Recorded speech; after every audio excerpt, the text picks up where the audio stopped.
of today's meeting as the 20-year-long U.S. military mission in Afghanistan ended nearly 1 year ago. Ending the longest war in American history was never going to be easy. But 1 year later, we are in a stronger position as a country because of the president's decision, better able to focus on the threats and challenges, but also the opportunities of today. As the Secretary has said, the end of our military mission in Afghanistan does not mean the end of our diplomatic and humanitarian mission.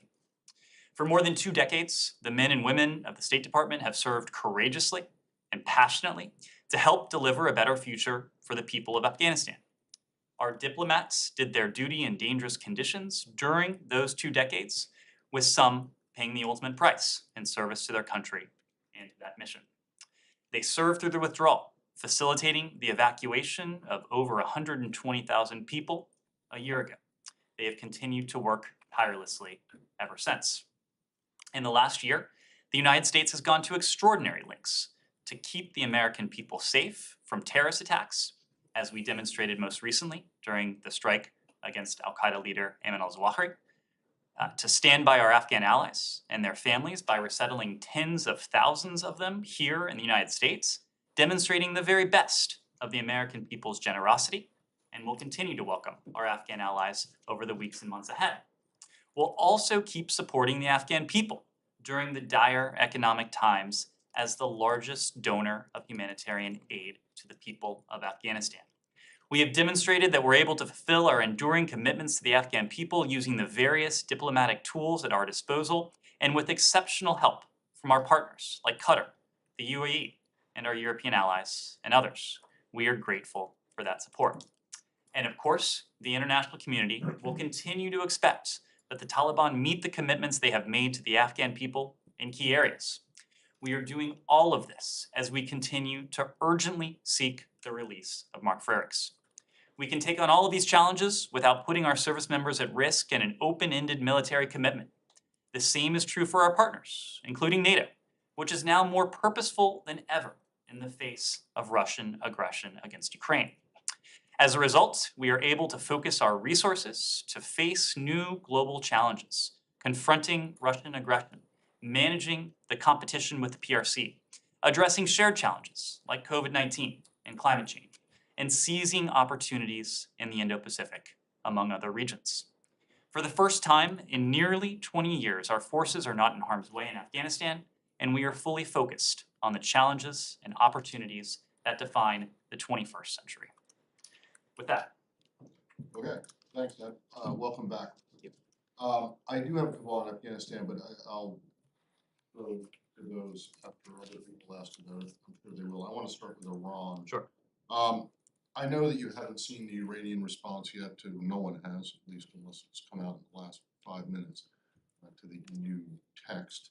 But the foreign minister gave a pretty expansive, detailed presentation of what we can expect to see in it. One of the things he said is that the Iranians want a guarantee that on transition day, which according to the JCPOA would be next November, like 2023, that all of the statutory sanctions will be lifted. That would require congressional action. Is the administration in any kind of a position to be able to offer to make such a promise that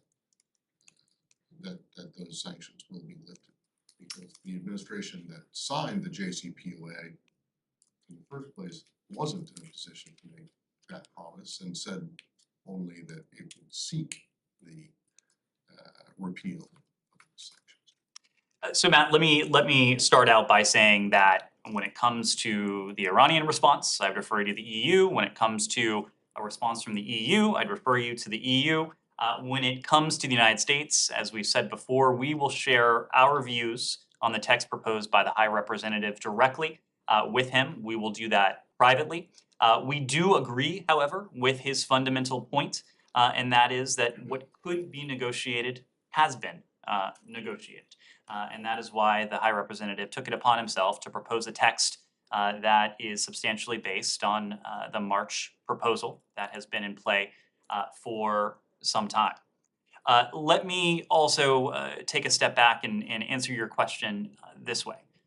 President Biden, for our part and for his part, has provided clear instructions to the team. We will not allow Iran to acquire a nuclear weapon. We will use all tools available to deter, to contain, and otherwise counter dangerous Iranian activities in the region, and in some cases, well beyond.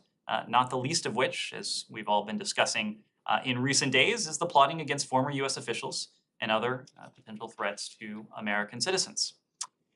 We continue to believe that diplomacy is by far the best, the most effective means by which to constrain verifiably and permanently Iran's nuclear program. And we've taken a principled and very deliberate approach over the course of the past 15 or 16 months or so with the remaining JCPOA participants. If Iran is prepared for a mutual return to compliance with the JCPOA, so are we. We have made that abundantly clear since the outset. If Iran, and this gets to your question, cannot or will not accept a mutual return to the full implementation of the JCPOA, we are equally prepared to continue the vigorous enforcement of our sanctions and the imposition of other diplomatic pressure. We will do that with the unity that we have been able to restore over the course of the past 18 months or so with our European allies, with other partners around the world, and with the broad international consensus we've managed to forge regarding the need to deal with Iran's nuclear provocations. I made this point just a moment ago, but it has been clear since March what a mutual return to compliance with the JCPOA would look like. There has been in recent days some highly inaccurate reporting about sanctions related to the IRGC, as well as sanctions related to Iran's nuclear program, including as well as the IAEA's probe into outstanding safeguards issues related to Iran's nuclear program. So allow me to reiterate the point that we have made now consistently for several months. The only way to achieve a mutual return to compliance with the JCPOA is for Iran to drop further unacceptable demands that go beyond the scope of the JCPOA. We have long called these demands extraneous. They have no place in Vienna. They have no place in the discussions regarding a potential return to compliance with the JCPOA.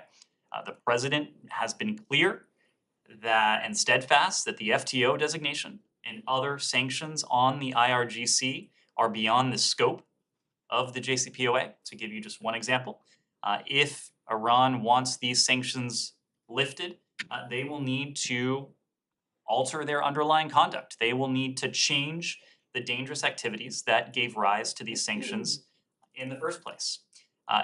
If we do manage to affect a mutual return to compliance with the JCPOA, we'll continue to confront the IRGC's threats using, including the sanctions that will remain in place, but other relevant tools as well. Again, to be clear, we do not plan to relax enforcement of these sanctions. We have not offered to do so in the context of the JCPOA talks. And that includes the due diligence and other compliance standards we expect third countries to meet as well. Okay, well, but that doesn't really answer my question, which is, are you in a position to be able to offer, to promise Iran that on transition day, these statutory sanctions will be repealed by Congress? What we are looking for is a mutual return to compliance with the JCPOA. And that is in the JCPOA. And the proposition on the table has always been, and this was the formula in 2015 and 2016. Okay, so it's not going to change. It's only going to be you're going to seek. So you'll go to the Hill and ask them to repeal if Iran. We will continue to consult very closely with the Hill. Rob Malley, Brett McGurk, others have regularly briefed the Hill on progress or lack thereof, as the case might be, in terms of the indirect discussions with Iran. We'll continue to consult closely with them. But the formula that was at the heart of the JCPOA And the JPOA before that is really the same today as it was in 2014, 2015, and 2016. In return for Iran placing verifiable and permanent limits on its nuclear program, we would lift sanctions on that nuclear program. So there won't be any change to that language in terms of seeking. I'm not going to get into the specifics in any language that may or may not result from Okay, this. and then secondly, I noticed that when you mentioned the other activities of Iran, including the plot to kill the former national security advisor, you didn't mention the attack on Salman Rushdie, which actually, actually happened. It wasn't just a. Does that mean, because you didn't mention it, that you don't believe there's a direct link between that attack and the? It means that there's an active law enforcement investigation ongoing. We're not going to get ahead of those law enforcement equities. The Secretary issued a strong statement yesterday condemning the heinous attack on Salman Rushdie's life, noting that beyond being a literary giant, Salman Rushdie is someone who has defended, really embodied the principles that we strive to protect and to promote around the world: freedom of expression, freedom of the press, freedom of religion. And the attack that we saw on his life, in some ways, was an attack on those very principles. But not going to get ahead of any law enforcement investigation. We'll let that play out. Okay, but then I'll stop after this. But you regard that as outside the scope of the JCPOA, along with the plot to kill former national security advisor, right? The JCPOA is about the central challenge we face with Iran, the core challenge, what would be the most threatening challenge we could possibly face from Iran, and that is a nuclear weapon. Okay, but I mean, if they have people running around inside the United States trying to kill former officials and celebrated authors, that seems to be a more immediate threat than a nuclear weapon down the road sometimes. These are all threats, but I think we could all agree that as we continue to counter the threats that we're facing from the Iranian regime today, including through all of the tools at our disposal: law enforcement, diplomatic, sanctions, financial, otherwise, there's no doubt that a nuclear-armed Iran would feel an even greater degree of impunity and would pose an even greater threat, a far greater threat, to countries in the region and potentially well beyond. Afghanistan. Can I follow up Let's on that? finish out Iran and then we'll. Can I follow up on Rushdie? Sure. Let me just follow up on Salman Rushdie. The Iranian Foreign Ministry said that while they claim they have no involvement in this attack, that it is Salman Rushdie and his supporters who are to be blamed because of the principles they espouse. Do you have a reaction? I do. Do you have a reaction to the Iranian government blaming the victim here, Salman Rushdie, for this attack? I do. It's despicable. It's disgusting. We condemn it. The Secretary yesterday, in his statement, while noting that the investigation is ongoing, made the point that Salman Rushdie has been under threat for decades now. And it is no secret that the Iranian regime has been central to the threats against his life over the course of years now. We have heard Iranian officials seek to incite to violence over the years, of course, with the initial fatwa, but even more recently with the gloating that has taken place in the aftermath of this attack on his life. This is something that is absolutely outrageous, it's despicable, and we want it to be very clear that it is not something that we can tolerate. Well, can I just follow up? While this, more broadly, while this may well be a lone actor, what is the concern about others being supported, incited, encouraged by the rhetoric that comes out of Tehran? That's always the concern. It is the concern, and it has been the concern when it comes to specific individuals like Salman Rushdie. But of course, this language that has really amounted to incitement to violence, has had a much broader and wider target set than one individual.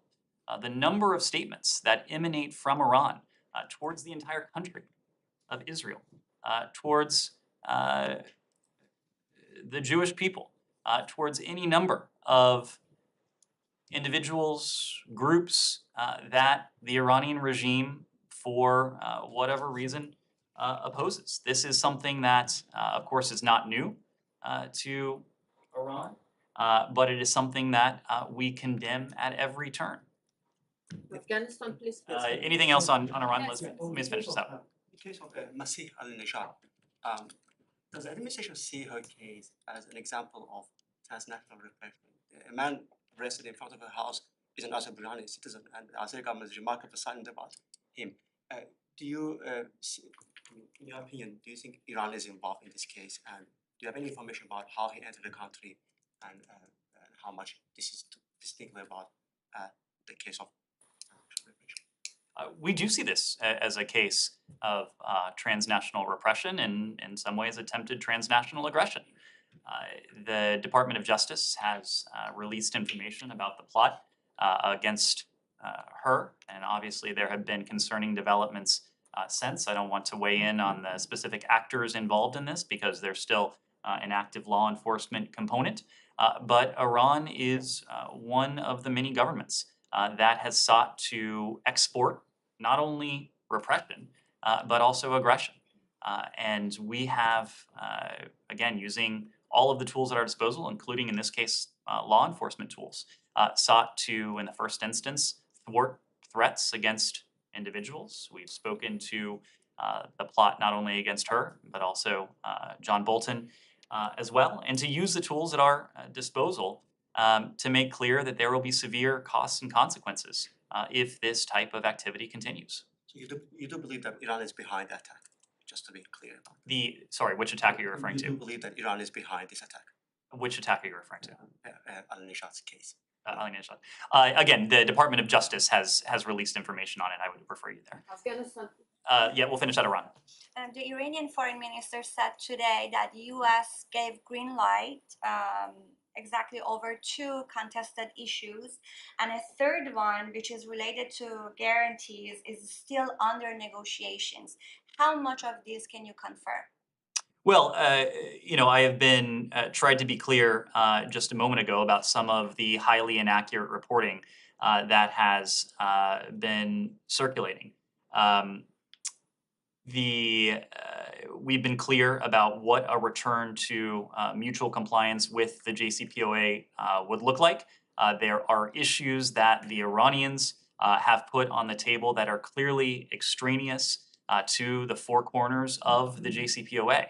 Every time they have done that, we have made very clear that the JCPOA is about one thing and one thing only. It's about Iran's nuclear program, and we are prepared to negotiate one thing and one thing only.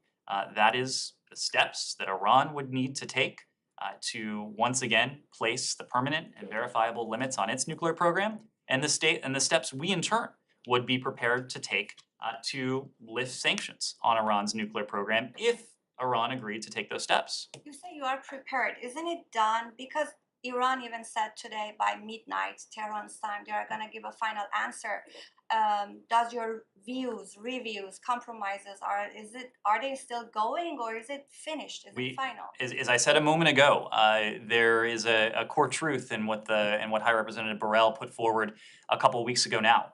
He made the point that what could be negotiated has been negotiated. That's why he took it upon himself to put forward this proposal that is based on the March draft that had been negotiated and discussed extensively over the better part of a year between Iran and the other parties to the JCPOA, as well as the United States. So we do believe that what could be negotiated has been negotiated. We're prepared to effect a mutual return to compliance with the JCPOA. We will find out if Iran could say the same. Staying on Iran, okay. Yeah, just to come back to what you said earlier. Sure. The private your response that's going to be communicated privately to the EU. Is there a timeline for that? Have they given you a specific deadline that you need to get back on? And obviously, if that's going to be communicated privately, but are you able to tell us, to characterize what the response is? Given that you're saying it's on Iran to give up its its extraneous demands, does that mean that the final proposal from the EU is basically okay by you, or are there still outstanding issues from the US?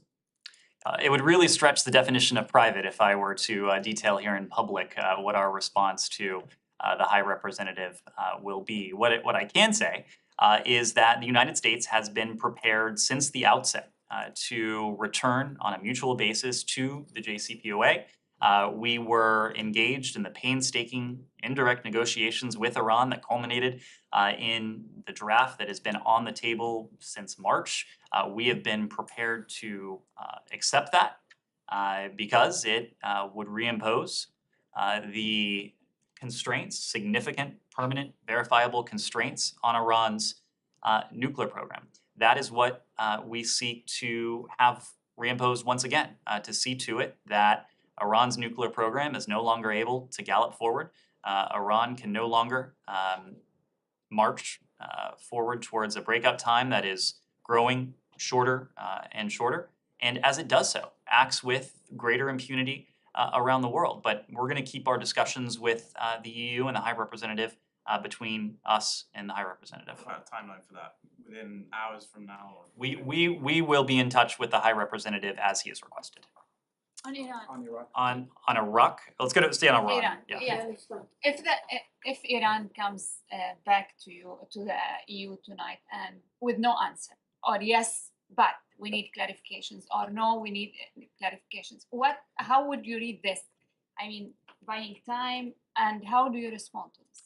Well, the High Representative tabled this proposal more than 2 weeks ago.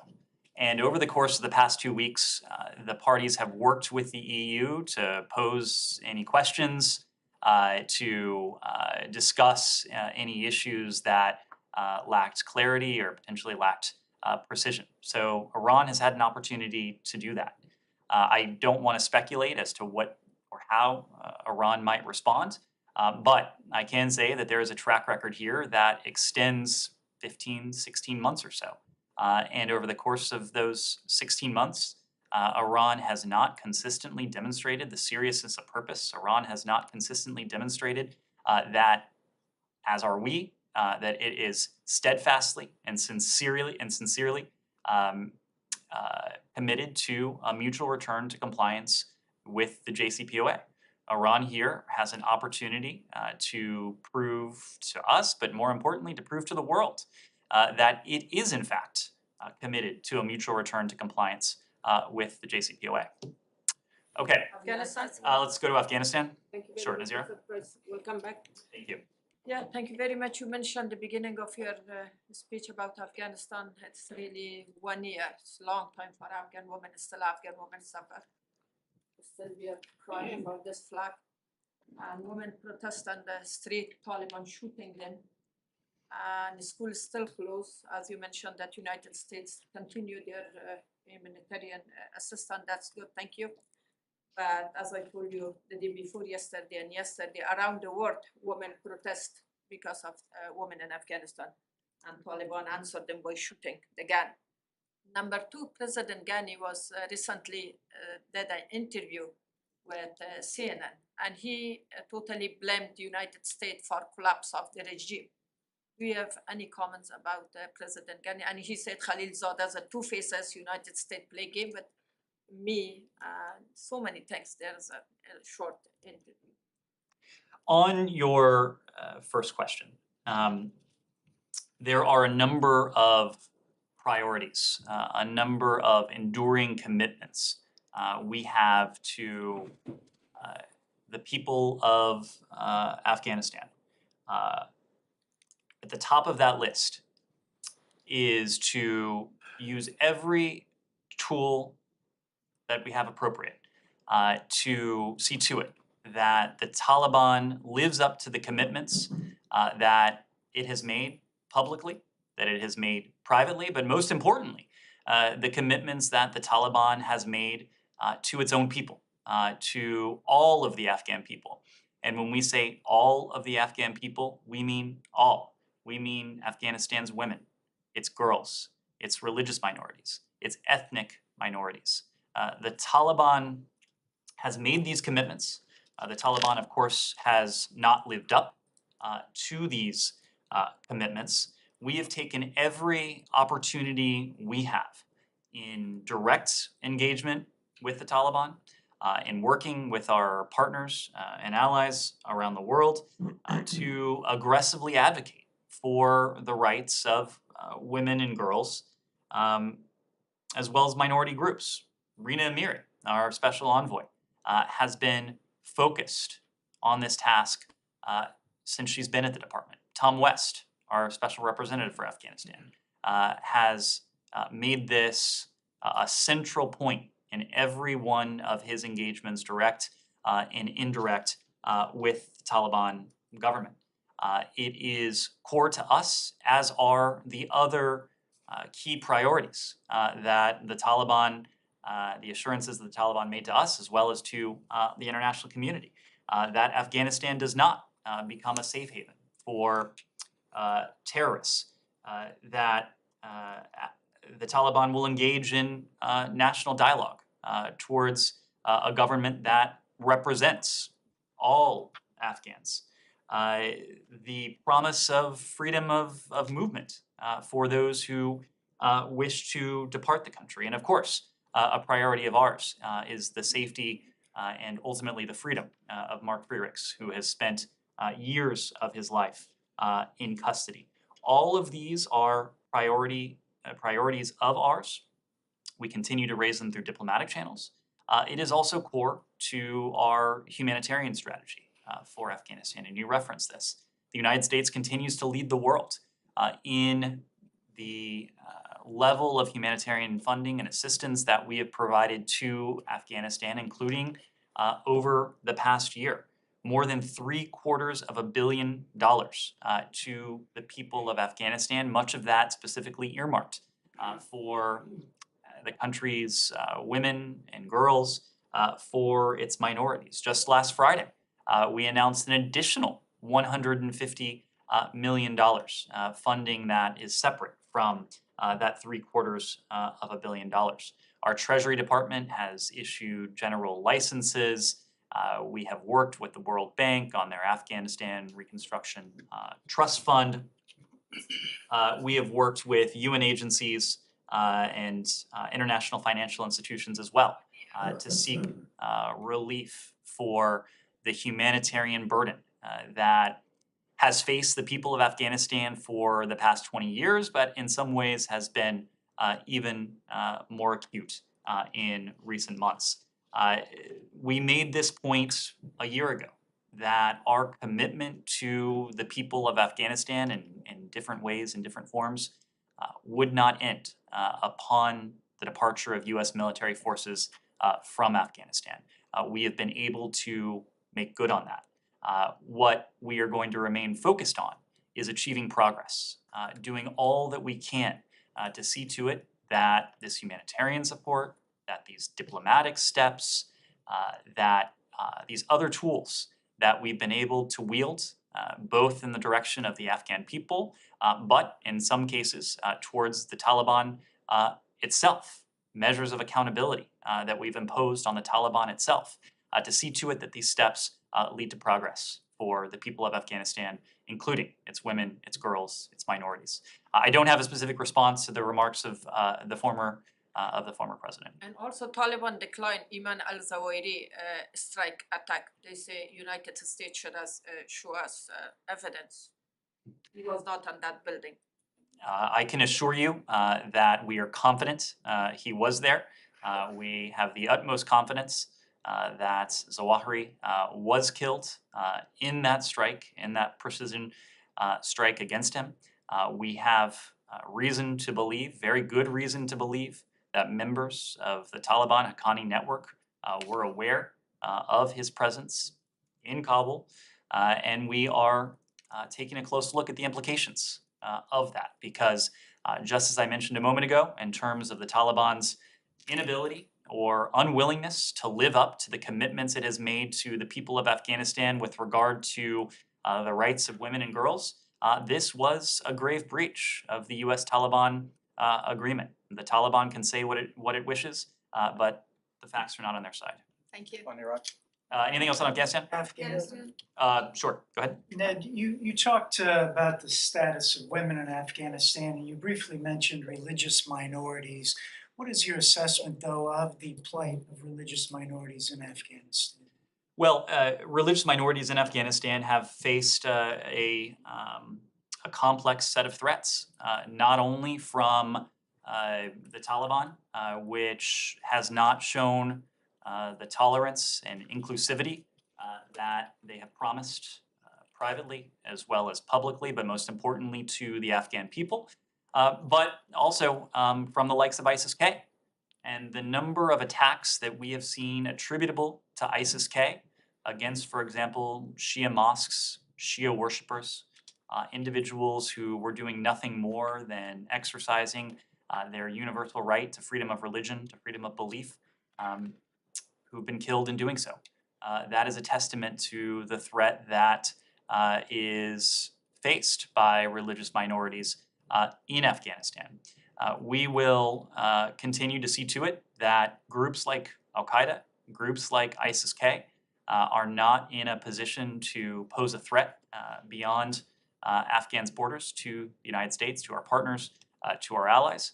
But it's also incumbent on the Taliban, consistent with the U.S. Taliban agreement, but also the other commitments they have made to the people of Afghanistan to do all they can to take on the threat posed by Al-Qaeda, to take on the threat posed by ISIS-K, not only beyond Afghanistan's borders, but to the very people of Afghanistan, including to its religious minorities. Kylie?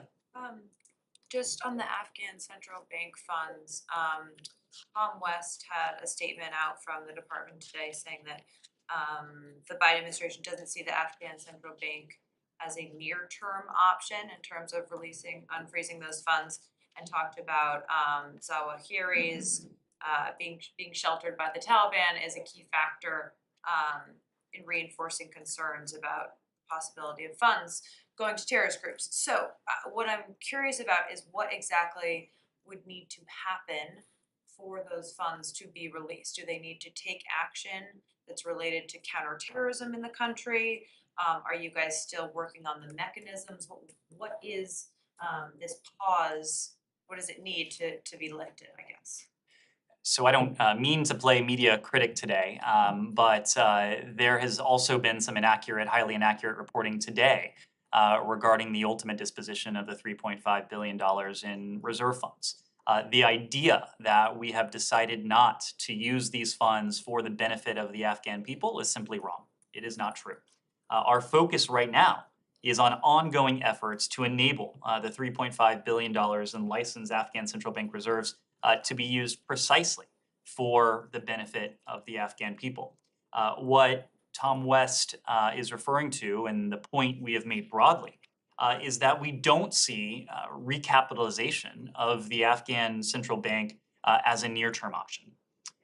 We've engaged, and we still continue to engage, Afghan technocrats with the central bank for many months now about measures to enhance the country's macroeconomic stability.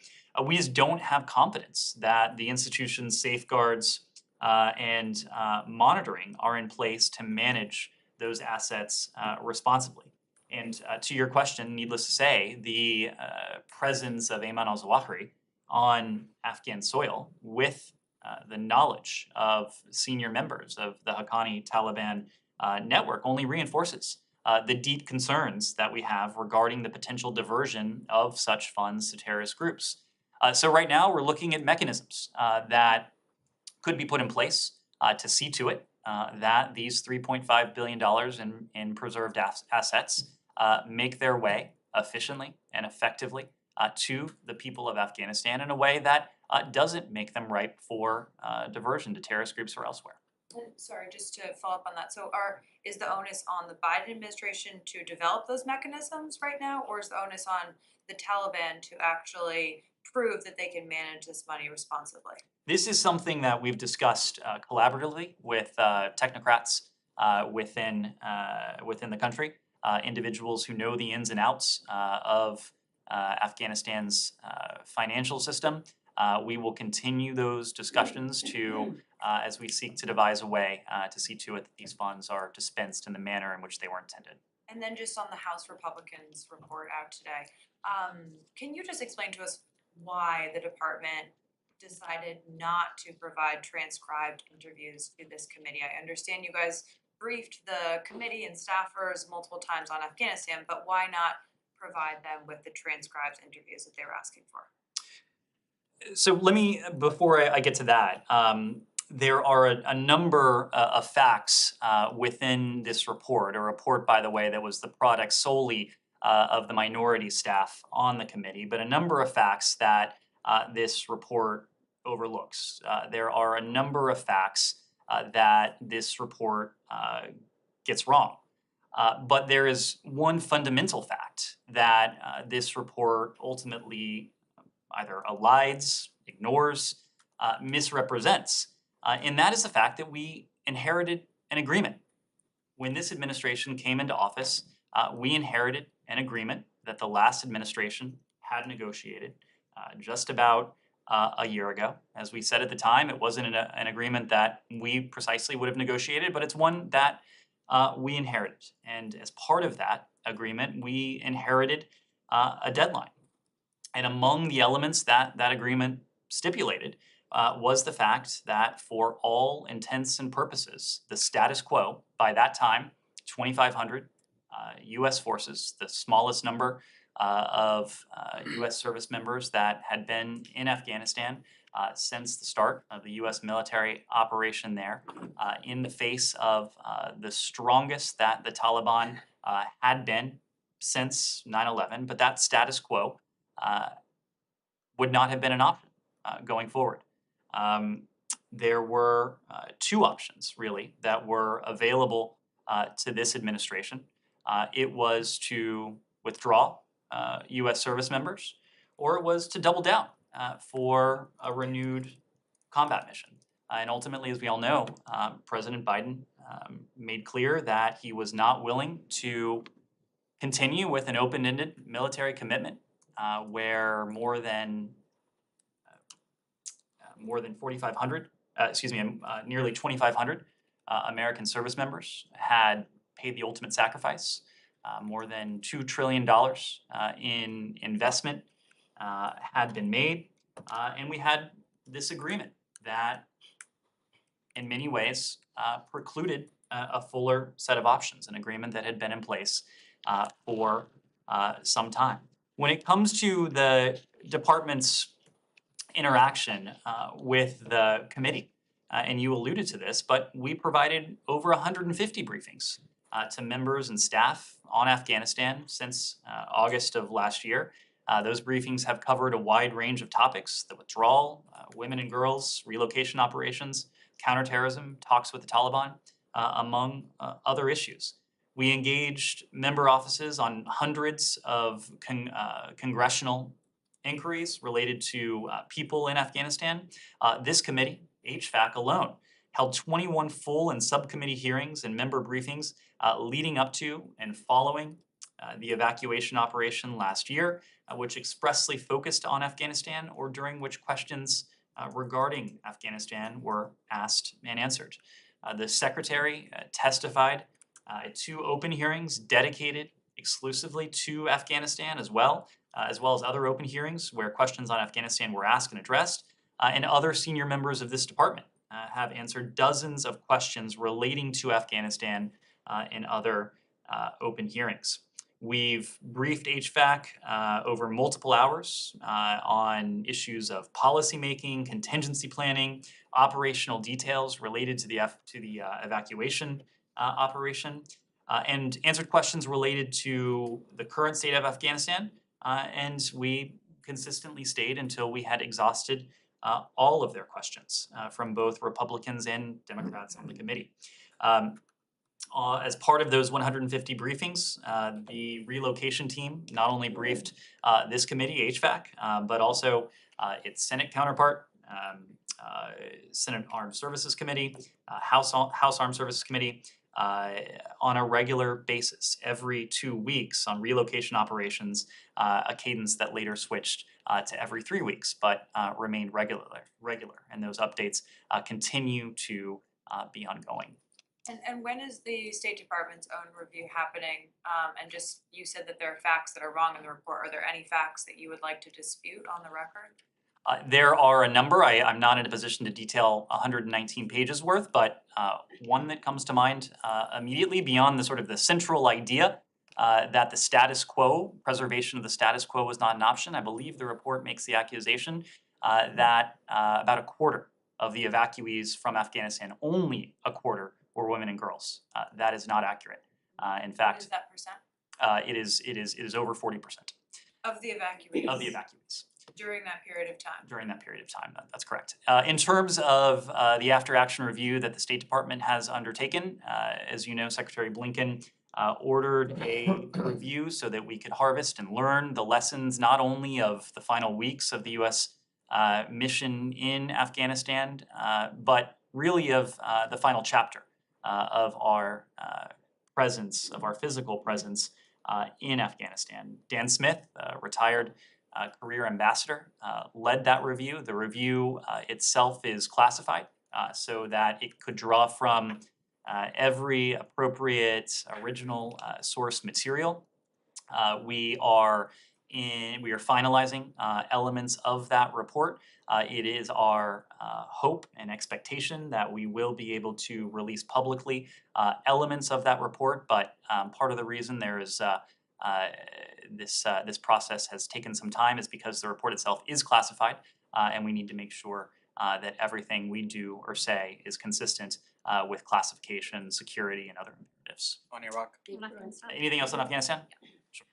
So a year on, can you clarify how many Afghans are in the SIV application pipeline? I know there was a briefing recently that said that there were cited a figure of 74,000, but can you give a figure on how many applicants plus their immediate family members are in the pipeline or are eligible to apply according to, for example, veteran-led organizations?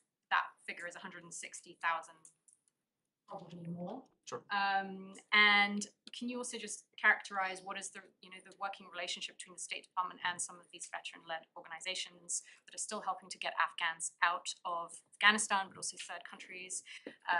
Is the State Department continuing to work with them on that, to rely on them on that? What's a fair way of characterizing that? And just quickly on the House Republicans report, one of what they say is a new finding is that only 36 US consular officers were on the ground at the airport in Kabul during the evacuation.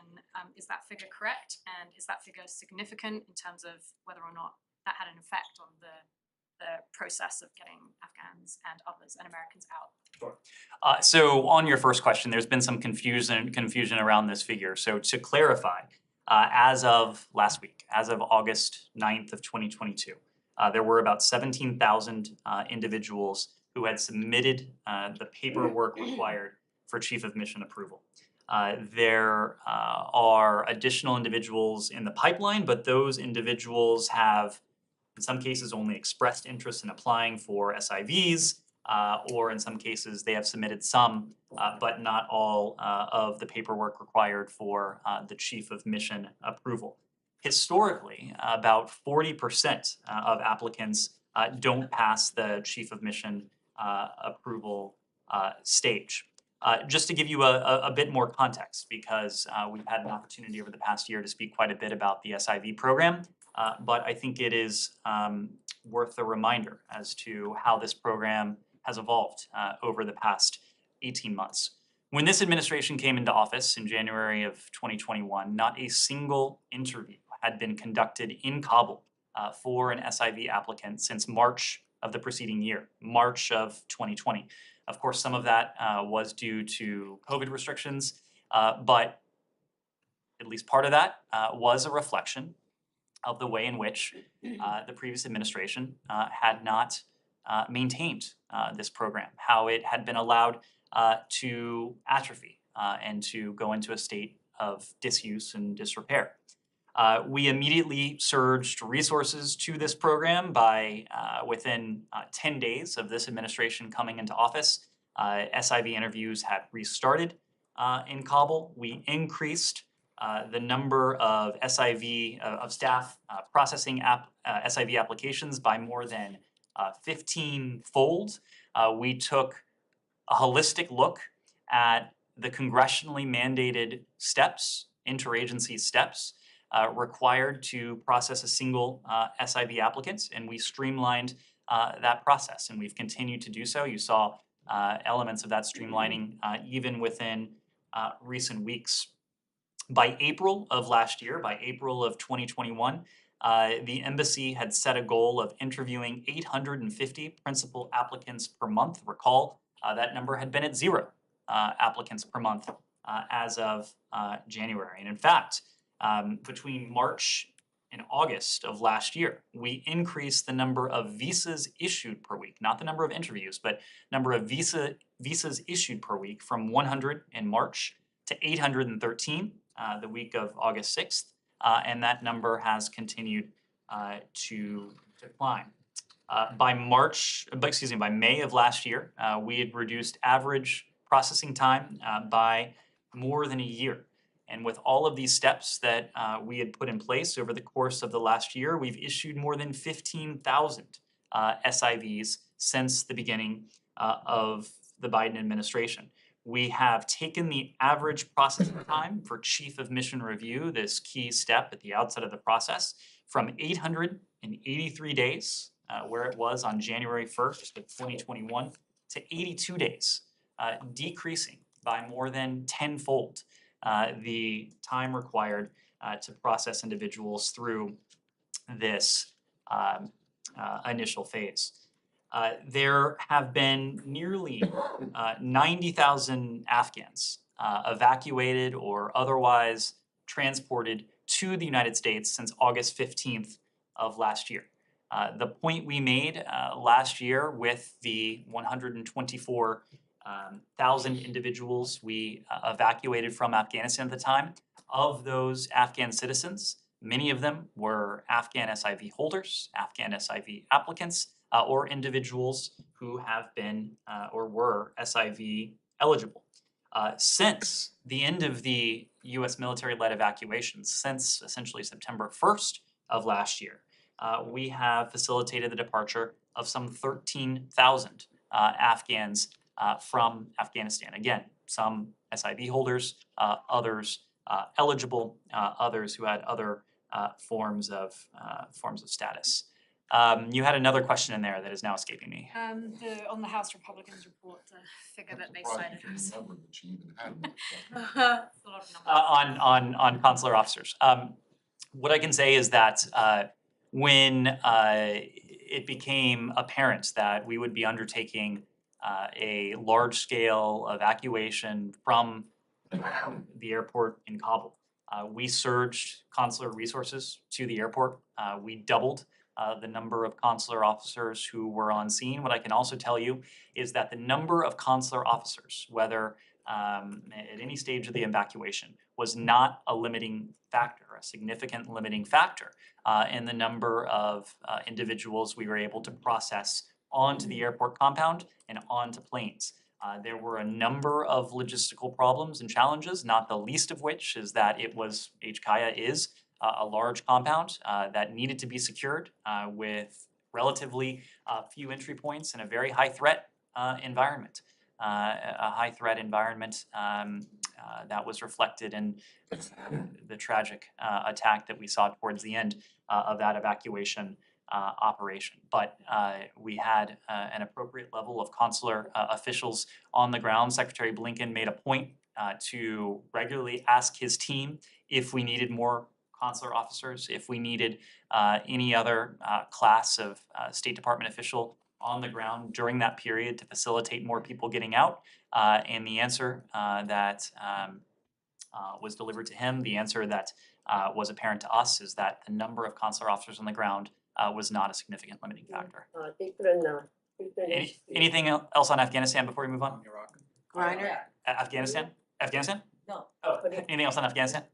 Nope. Okay. Yeah. You've been asking Iraq for, and I'll come right back to you, Johnny. Thank you. Yep.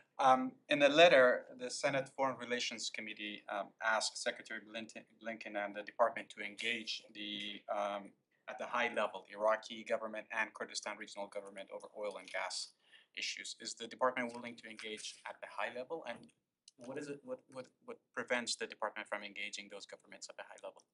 I'm not immediately familiar with that congressional correspondence. I'm just not prepared to offer a response. But we regularly engage at senior levels with our Iraqi partners, with our partners in the Kurdistan region as well. But I just am not prepared to speak to that particular issue. Okay, in the letter, it also says that they are concerned about reports that the Iraqi Finance Ministry is applying the recent Supreme Court ruling selectively over on U.S. companies. Is that something that the department is also concerned? We'll take a look and we'll provide you a response. One last on Turkey, though. The Turkish officials are saying that the delegation invited by the U.S. is on the way to come and discuss F-16. What can you tell us on that? Turkey is an important NATO ally. Turkey has an important role to play. We have had discussions directly with the Turkish government. Our focus, as is theirs, is on Turkey's continued interoperability with NATO, with current NATO equipment and needs as well. But those conversations are ongoing. So there is a delegation coming or in town? These conversations regularly take place. I couldn't speak to a specific delegation. Jenny. Thank you. I have two questions on China and Korea. First, the Korean issues.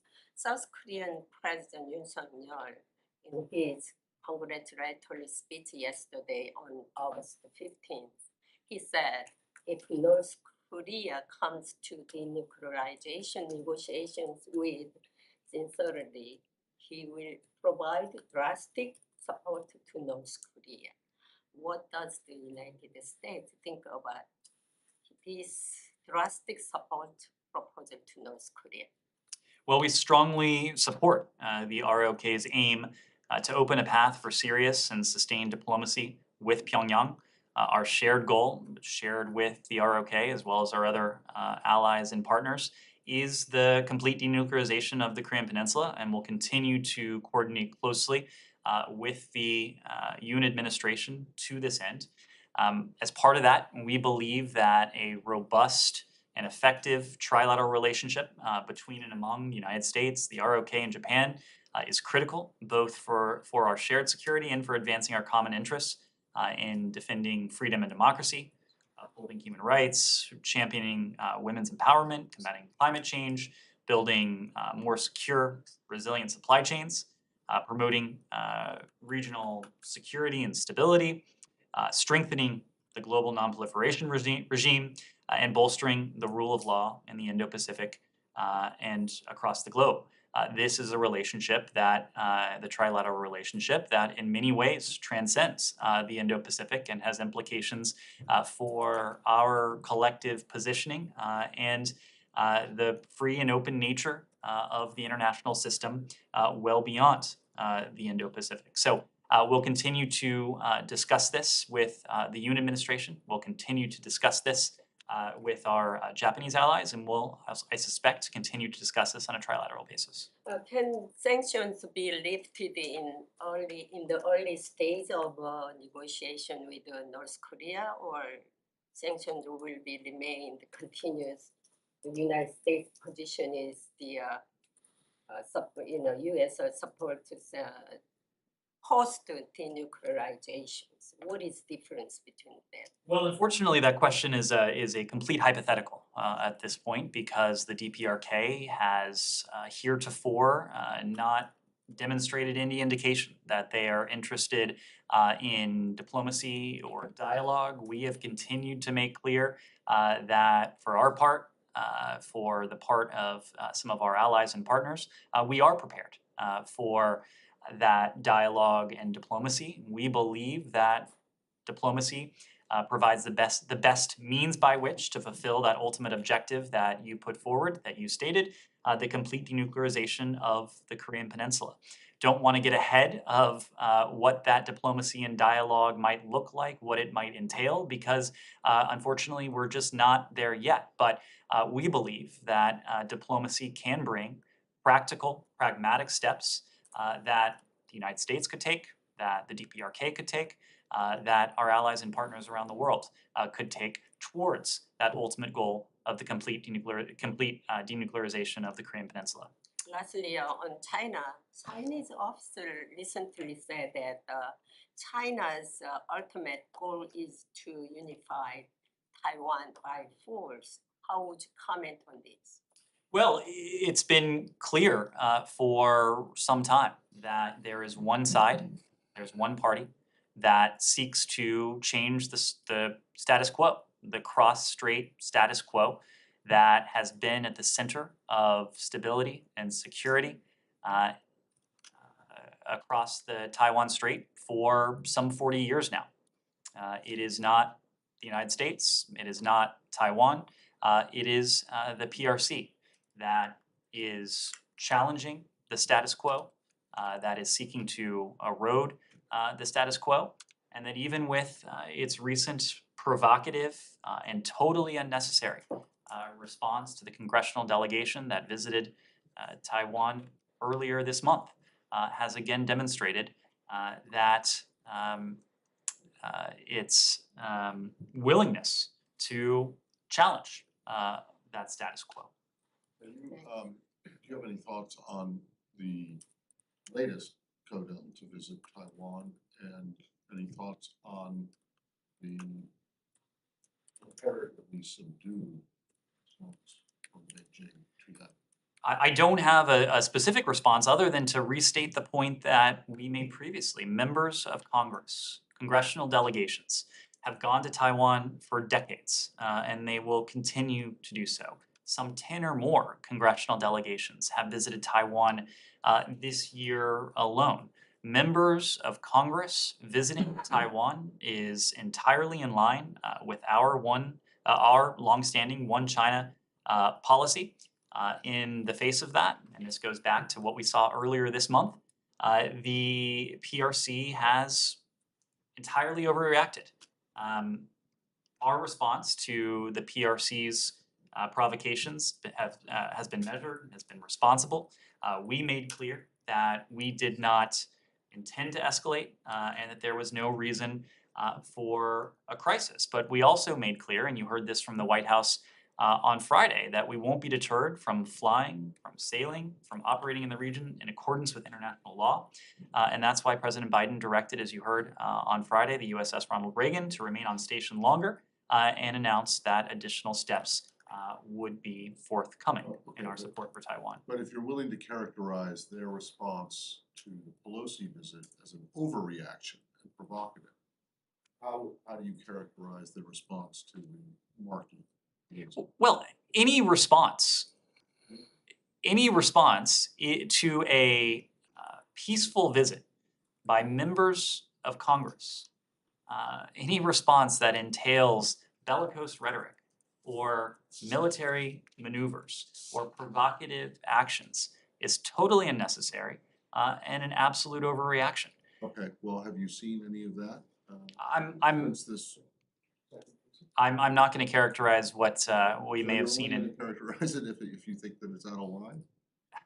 The reaction is kind of like normal and like, oh, we don't like it, we're opposed to it. Taiwan is ours. The point is, Matt, the central fact is that these are peaceful visits by members of Congress who are traveling there to show their support for the people on Taiwan.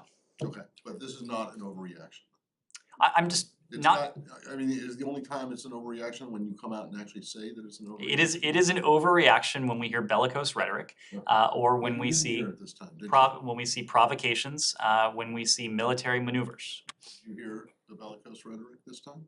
I have not looked closely at what we've heard. Austin Tice's anniversary, can we talk about, it's been 10 years, Deborah Tice's mother told me that she's so far very disappointed that after the president in May said there would be an all-in government effort, that she has not seen evidence of it. And on a related matter, do you think that now that the Brittany Griner appeal has been submitted, that that will delay any effective prisoner swap, or could that take place while the appeal is pending? So when it comes to Austin Tice, we did just mark a somber milestone, 10 years in captivity. He recently celebrated his 40th birthday, a quarter of his life separated from his family, separated from his loved ones. We've consistently called on the Syrian government to ensure that Austin and every U.S. national held in Syria can return home. When it comes to our efforts to seek the safe return of Austin, we have engaged extensively, and that includes directly with Syrian officials and through third parties. Unfortunately, despite our calls, despite our engagement, despite the engagement of third parties in other countries, Syria has never acknowledged holding him, but we are not going to be deterred in our efforts. We are going to pursue every avenue for securing Austin's safe return to Deborah and Mark and to his entire family. Direct efforts, not through third parties, direct efforts since the president's promise to Deborah Tice? We have directly engaged Syrian officials to seek to effect Austin's return home to his family. Can you say at what level? I cannot. And can you follow up on Griner and whether you have to see the completion of this appeals process, which could take months, before there would be a prisoner swap? No element of this trial changes our judgment that Brittany Griner is being wrongfully detained and should be released immediately. That is why we've put forward a number of weeks ago what we consider to be a serious, a substantial proposal and an effort to seek her release, to seek the release of Paul Whelan as well. We are in communication with the Russians on this matter, and we encourage them to pursue this, to do so constructively. You can follow up on both questions. Some of us in this room had a chance yesterday to meet with Tice's parents, and what they're talking about is sending delegation. First time since Trump administration that is not happening. Are you considering that? We have been engaged directly with Syrian officials. We will continue to pursue every avenue that we feel has the opportunity to create the conditions for Austin's release. Thank you. And on Brittany case, are we in the zone of quiet diplomacy? Sorry, which case? On Brittany case, are we in the zone of quote-unquote quiet diplomacy, which Lavrov seems suggesting a couple of weeks? Is there any behind-the-scene negotiation going on? And why do you think they don't want public attention to this case? I just said we're in communication with Russian officials on the serious substantial proposal that we put forward. We are going to do everything we can to see the release of Paul Whelan, to see the release of Brittany Griner. We're not going to speak to the details of that, but we will continue to urge the Russians to engage constructively so that we can bring this to a resolution. Yes. My question is on Mexico. Last week, both Central and Northern Mexico experienced a very violent wave of criminal violence, and these are regions home to many U.S. citizens living in Mexico. There are reports of dozens of injured, dozens of killings during this wave. The U.S. Embassy and U.S. consulates have issued security alerts during the past days regarding the situation. What's the latest assessment that the U.S. State Department has on the situation on the ground? And can you let us know whether there's any report of U.S. citizens injured or killed during this wave of violence? Well, as you know, we have a responsibility to message appropriately to the U.S. citizen community and countries around the world when we have identified a threat or a potential threat in a particular country or region. We issued an alert to U.S. citizens on August 12th, making Americans aware that the U.S. Consulate General in Tijuana was aware of reports of multiple vehicle fires, roadblocks, and heavy police activity in Tijuana and Mexicali and Rosarito and Ensenada and Tecate as well. And our own employees, U.S. government employees, were instructed to shelter in place. A couple days later, yesterday, on August 14th, the consulate issued an alert informing U.S. citizens that the shelter-in-place instructions were no longer in effect for U.S. government employees. And we're working very closely with Mexican law enforcement and government officials to evaluate current conditions in Baja California. And the Mexican government, we know, has deployed hundreds of troops to help stabilize the situation. So we'll continue to communicate via embassy messages and alerts to the U.S. citizen community in the area should there be additional updates. No reports on injured or killed? I just don't have any reports to share. Thank you. There are. Yes. Thank you. I have a follow-up question on China. The Chinese reactions to Speaker Pelosi's visit to Taiwan was more harsh than previous U.S. congressional delegations. What do you think is the long-term and short-term impacts of Speaker Pelosi's visit on security in Asia? And do you expect such Chinese aggression to continue in the future? That latter question is a better question for Beijing than it is to the Department of State. Our contention and what I think you saw from a number of countries around the world was to note the total lack of congruence between a peaceful visit by an elected member of our legislative branch to a series compared to what we saw from the PRC. Including a series of military maneuvers, a series of ballistic missile launches, including several that landed in close vicinity to Japan. I wouldn't want to speak to what the PRC is seeking to do, but our concern has consistently been that even as we seek to preserve the cross-strait status quo, and countries in the Indo-Pacific seek to do the same, it is China that is seeking to alter, to water down that status quo and to rewrite it unilaterally in its favor. That is something that we have consistently stood against. Everything we have done has been pursuant to our interest in security and stability, pursuant to our One China policy, the Taiwan Relations Act, the 3 joint communiques, and the 6 assurances.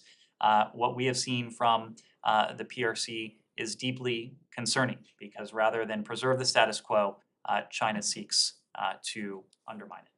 Just to follow up on Austin ties, can you confirm that the Lebanese Security General Chief Abbas Brahim gave you an answer from the Syrians regarding the case? I'm just not in a position to speak to the specifics of the engagement that we've had with Syrian officials regarding Austin Tice, but we have engaged. We will pursue every opportunity to engage if we feel it has the potential to bring Austin home. Yes, last question. On the project crisis between Russia and Ukraine, Russia keeps targeting key administrative buildings in and around the nuclear power plant. And Zelensky urged the global community to force Russia to give back the power. What do you do? Well, we've spoken about this. We remain concerned about ongoing military operations at or near Ukraine's peaceful nuclear facilities. We have called on Russia to return full control of the Zaporizhzhia nuclear power plant to Ukraine. You probably also saw that the G7 issued a statement late last week reiterating the need for Russia to hand back control of the plant to Ukraine. We're closely monitoring the activity at the plant. Both the Department of Energy and the National Nuclear Safety and Security Administration report that radiation sensors are continuing to provide data. And through that data, we've seen no indication of abnormal radiation levels. Nevertheless, Russia's military activity around the nuclear power plant is the height of irresponsibility. It is not what we would expect of a country that purports to be a responsible nuclear power. We believe that the fighting there is dangerous, it's irresponsible, and we do continue to urge an end to all military operations at or near Ukraine's facilities and the return of full control of those facilities to Ukraine. Thank you all very much. Thank you.